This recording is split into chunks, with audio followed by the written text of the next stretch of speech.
Assalamualaikum students, this is lecture 18 for class 5 and subject is science. In the previous lecture we have studied first two parts of seed. Today we are going to study endosperm. So let's see what is endosperm. It is a food store surrounding the embryo. ठीक है, ये food storage है जो कि जो embryo होता है important part होता है सीड का, उसको सराउंड करता है, घेरे होता है, घेर के रखता है। ठीक है, सराउंड का मतलब होता है कि घेरना। ठीक है, इसको मैं with the help of figure explain करता हूँ। This stores food and helps the baby plant to grow. ठीक है, मोस्ट इंपॉर्टेंट इसका काम क्या होता है कि ये जो है फूड को स्टोर करता है। और जो बेबी प्लांट होता है सीड के अंदर, एक छोटा प्लांट होता है जिसे बेबी प्लांट कहते हैं, उसको हेल्प आउट करता है कि वो ग्रो करे। अब इसमें देखें, ये जो पार्ट है, ये जो इंटरनल पार्ट है, इसको क्या कहते हैं? एम्ब्रियो। अब इसके एक्सटर्नल पे जो इसको सराउंड किया है, इसको कहते हैं एंडोस्पर्म। सिमिलरली इसी एड में देखें कि ये जो इंटरनल पार्ट है, इसको कहते हैं एम्ब्रियो, लेकिन जो उसके अराउंड जो थिक है सब्सटेंस, इसको कहते हैं एंडोस्पर्म। तो एक सीड में वो पॉइंट जो सराउंड करता है एम्ब्रियो को, ठीक है, सीड का वो पार्ट जो सराउंड करता है एम्ब्रियो को और फूड स्टोरेज करता है ताकि जो एक बेबी प्लांट होता है वो ग्रो कर सके, तो उसको कहते हैं एंडोस्पर्म। ठीक है, एम्ब्रियो के बाहर जो उसको सराउंड करता है और फूड प्रोवाइड करता है बेबी प्लांट। एंडोस्पर्म के नीचे एक फिगर दी गई है जिसमें एक सीड है, उसके डिफरेंट पार्ट्स हैं, उनके फंक्शंस को एक्सप्लेन किया गया है।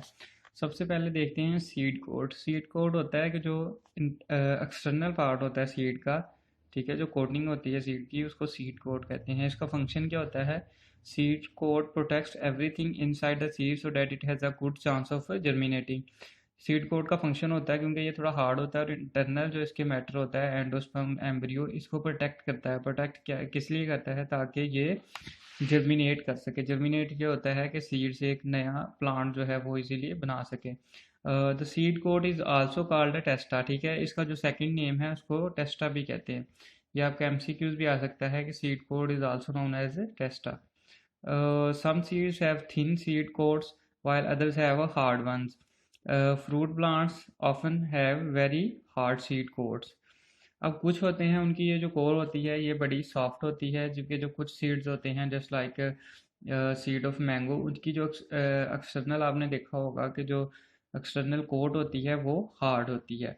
ठीक है, fruit plants often have very hard seed quotes. ठीक है, जो मोस्टली फ्रूट जिन प्लांट्स पे बनते हैं उनके जो सीड्स होते हैं, उनकी जो सीड कोट होता है वो यूजुअली हार्ड होता है। अब एंडोस्पर्म को आज हमने पढ़ा। एंडोस्पर्म क्या करता है कि प्रोवाइड करता है न्यूट्रिशंस और जो फूड होती है वो एम्ब्रियो को प्रोवाइड करता है ताकि वो जर्मिनेट कर सके। Is the tissue that surrounds the embryo and provides it with nutrition. The cotyledon. Cotyledon क्या होता है? The cotyledon is a seed leaf that emerges from the seed when it germinates. अब जो सीड होता है उसमें एक सीड लीफ जो है वो प्रेजेंट होता है ऑलरेडी। तो जो कॉटिलेडन होता है वो बेसिकली वो सीड लीफ होता है और जो कि इमर्ज करता है जब जो सीड होता है वो जर्मिनेट करने लगता है, नए प्लांट में ट्रांसफ़र होने लगता है, तो वहाँ से वो इमर्ज करता है। ठीक है, जैसे जैसे ये ग्रो होता है इसमें कॉटिलेडन जो होता है वो इमर्ज करता है from the seed when it germinates. अब एम्ब्रियो क्या होता है? The embryo is where life starts within the seed. अब सीड में एक बेबी प्लांट भी होता है, तो बेबी प्लांट की लाइफ जहाँ पे स्टार्ट होती है उसको कहते हैं एम्ब्रियो। ठीक है, वो पॉइंट होता है एम्ब्रियो। अब ये देखिए, जब ये बेबी प्लांट है तो ये यहाँ से स्टार्ट होता है इसी तरह सीड के अंदर ही, तो उसके बाद आहिस्ता आहिस्ता ग्रो करके बड़ा होता जाता है सीड के अंदर ही। तो एम्ब्रियो वो पॉइंट होता है where the life starts within the seed. Seed के अंदर ही लाइफ जहाँ पे स्टार्ट होती है उसको एम्ब्रियो कहते हैं। लेट्स अब फाइंड आउट में एक सिंपल सा एक्सपेरिमेंट दिया गया कि soap sum bit seeds overnight. ठीक है, आपने जो कुछ बीन सीड्स लेने हैं उनको सोक करना है, ठीक है, ओवरनाइट में, कि एक रात के लिए रख देना है। Take one bean seed, observe the seed core. ठीक है, इसको इसमें से कोई भी एक सीड जो है वो आपने पिक कर लेना है ओवरनाइट, जब उसको आपने सोक करके रखना है। Observe the seed core, the upper layer of the seed, जो उसकी अपर लेयर होगी उसको आपने ऑब्जर्व करना है, ट्राई टू। ठीक है, आपने जो अपर लेयर होगी उसको रिमूव कर देना, जो सीड कोट होगा उसको रिमूव कर देना है। Split the bean seed in half, look at each half with the magnifying glass. अब आपने क्या करना है कि उसको जो एक सिंगल सीड लीफ होगा उसको जो है वो स्प्लिट कर देना है टू पार्ट्स में, ठीक है, सेंटर से। Observe the cotyledon and endosperm inside the seed, draw what you see inside the two half. तो आपने उसमें कॉटिलेडन और एंडोस्पर्म्स को जो है वो ऑब्जर्व करना है। ये देखें, जब आप सीड लेंगे वो इस तरह सा होगा, ठीक है, इस तरह का होगा, क्योंकि इसमें आउटसाइड लेयर है, बीन का ही है ये सीड। तो जब आप इसको रिमूव कर देंगे, when you will remove the seed coat, तो आपको जो उसकी इंटरनल साइड होगी, इनसाइड साइड, वो यहाँ इस तरह से जो है वो दिखाई देगी, ठीक है। आपने इसको ऑब्जर्व करना है। उसमें आपने कॉटिलेडन भी आपको नज़र आएगा, ठीक है। उसके बाद उसमें आपने देखना है कि एंडोस्पर्म कौन सा है, ठीक है। इन दोनों चीज़ों को आपने ऑब्जर्व करना है। नेक्स्ट चलते हैं अब बीन सीड। बीन सीड क्या होता है? Bean seed is shaped like a kidney, it has a thin but tough testa which is coloured. अब इस फिगर में देखें, ये जो शेप है ये किडनी की शेप है। अब आप बीन की शेप देखें कि ये जो शेप है और ये जो शेप है, ये दोनों कितनी सिमिलर हैं। तो जो बीन का सीड है, इसकी जो शेप होती है वो जस्ट लाइक किडनी होती है, ठीक है, किडनी शेप्ड होती है। अब जो इसकी आउटर कवरिंग होती है, ये टफ होती है, जिसको टेस्टा भी कहते हैं, और ये कलर्ड होती है। आपने देखा होगा कि जब इंटरनल पार्ट है उसका कलर डिफरेंट है, जो आउटसाइड है उसकी, उसका कलर डिफरेंट है। तो ये कलर्ड होती है और हार्ड होती है। इसकी जो शेप होती है वो जस्ट लाइक ए किडनी होती है, जिस तरह ये किडनीज बनी हुई हैं, तो इसकी जो शेप है वो जस्ट लाइक ए किडनी होती है।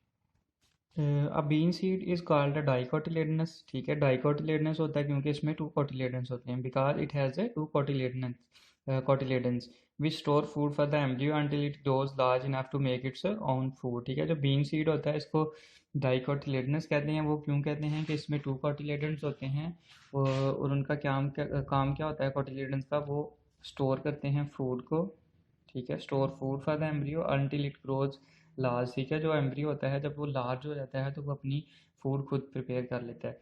अब आप इस फिगर को देखें जो आपकी बुक में दी गई है, ठीक है। ये बीन लीफ है, इसको सेपरेट किया गया। आप देखें ये इसमें एक वन कोटिलेडन है, ये सेकंड कोटिलेडन है, ठीक है। तो इसमें बेसिकली टू कोटिलेडन होते हैं, वन एंड टू, ठीक है। इनका काम क्या होता है कि ये स्टोर करते हैं फूड को, और ये जो एम्ब्रियो होता है इसको हेल्प आउट करते हैं ग्रो करने में। The embryo is made up of two parts. जो एम्ब्रियो होता है इसके जो बेसिक पार्ट्स होते हैं वो टू हैं, ठीक है। उन टू पार्ट्स को कौन कौन से हैं? The first one is radical और द फर्स्ट रूट, ठीक है। इसको फर्स्ट रूट भी कहते हैं, रेडिकल भी कहते हैं, एंड द एंड प्लमियल और फर्स्ट शूट, ठीक है। फर्स्ट शूट भी कहते हैं और प्लमियल भी कहते हैं, रेडिकल और फर्स्ट शूट। ये देखिए, ये फिगर में एक सीडली जो बीन है वो दिखाया गया है। इसमें ये बेसिकली एम्ब्रियो है। जो एम्ब्रियो है ये टू पार्ट्स पे जो होता है इसके कंसिस्ट ऑफ होता है कि टू पार्ट्स पे, ठीक है। इसके टू पार्ट्स होते हैं। फर्स्ट वन इज कि ये जो पीछे इसकी बैक पे रूट टाइप होती है इसको क्या कहते हैं? प्लमियल। और जो इसकी एंड साइड होती है इसको कहते हैं रेडिकल, ठीक है। तो एम्ब्रियो को टू पार्ट्स में डिवाइड किया जाता है।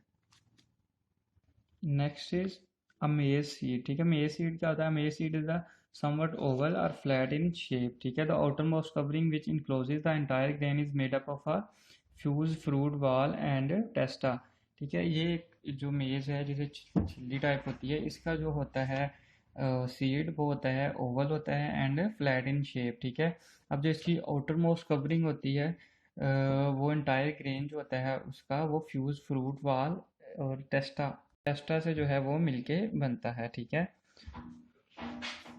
The flat surface at the narrow end has a triangular region which is embryo।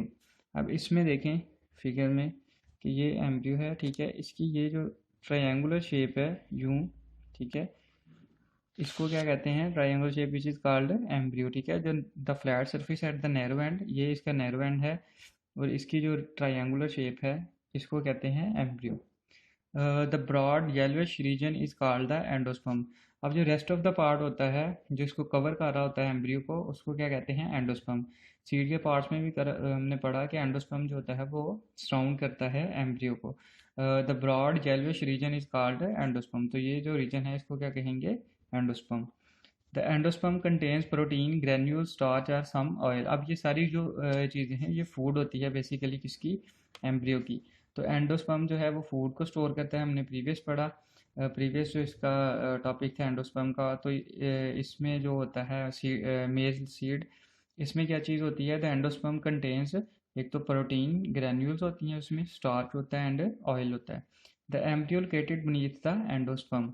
अब जो एम्ब्रियो होता है बेसिकली, अब ये देखें ये एंडोस्पर्म है ये सारा, और जो एम्ब्रियो होता है वो इसके बिल्कुल नीचे होता है, ठीक है। तो जो एंडोस्पर्म होता है कंटेन जो होता है एम्ब्रियो होता है वो लोकेटेड होता है बीनीथ द एंडोस्पर्म।